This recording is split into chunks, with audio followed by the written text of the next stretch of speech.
House Republicans on Friday unanimously voted down a bill that would have raised the minimum wage, and 6 Democrats joined them in defeating the effort. Now, unfortunately, the article I read did not list the 6 Democrats by name. I wish they did, and I tried to look for it elsewhere. I couldn't find it. If I do find it, you bet your ass I'll be reading their names on this program so you know who not to support. This is what I love. You know, the so-called blue dog Democrats, they might as well just switch over to being Republicans, because they are Republicans. A blue dog Democrat means a Democrat from an area that's largely conservative, and they're like old school Dixiecrats, not Democrats.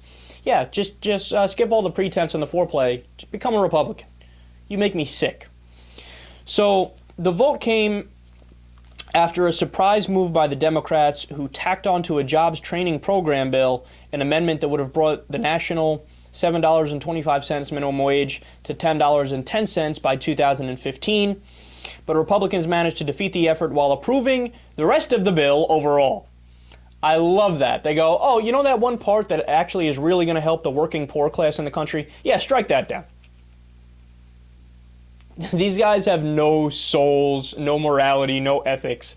They're wholly bought, and there's no pretense of even caring about the American people anymore. So a few weeks back, House Minority Nancy Pelosi came out in support of raising the minimum wage. And in President Obama's State of the Union address, if you guys remember, he called for a wage increase. Now, Pelosi's effort and the effort proposed Friday would have actually brought the minimum wage higher than what Obama proposed. Obama proposed $9. Pelosi and the Democrats said, no, let's do $10.10 an hour. Now, I love this because this is, again, it shows you the way our politics works. So you have Obama saying, oh, raise it a little bit. Pelosi saying, oh, we'll go a little bit more.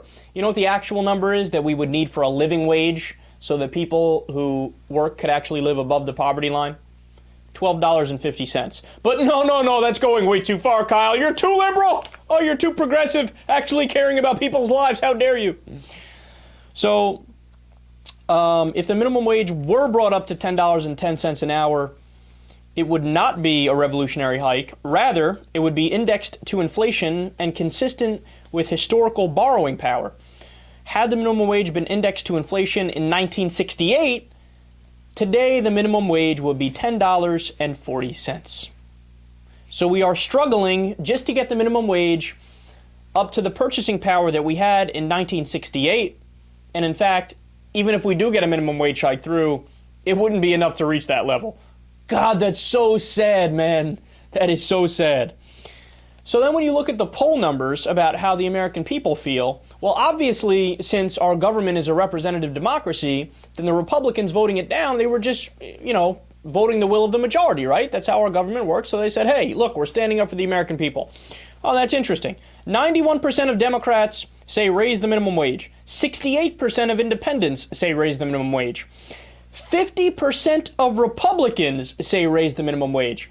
And by the way, it's 48% who are against it. So more say raise it than don't. So overall, it's a total of 71% of the American people who want to raise it. This isn't an open question. This isn't an open debate. But that's what the Neanderthal side of the political aisle likes to insist upon. They like to be the tyranny party and the fascism party and the dictatorship party. And they say, no, we don't care what the will of the majority is. We are elected and we do the opposite of what our constituents want. Sorry, because they are wholly bought and owned by corporate America, and they do the bidding of the big businesses. There is no pretense anymore of caring about the American people. They simply don't care. And then come election time, the Democrats and the Republicans all of a sudden will pretend to be more progressive and will pretend to be men of the people and populists. God, it is such a sick, sick game that's being played on us, man.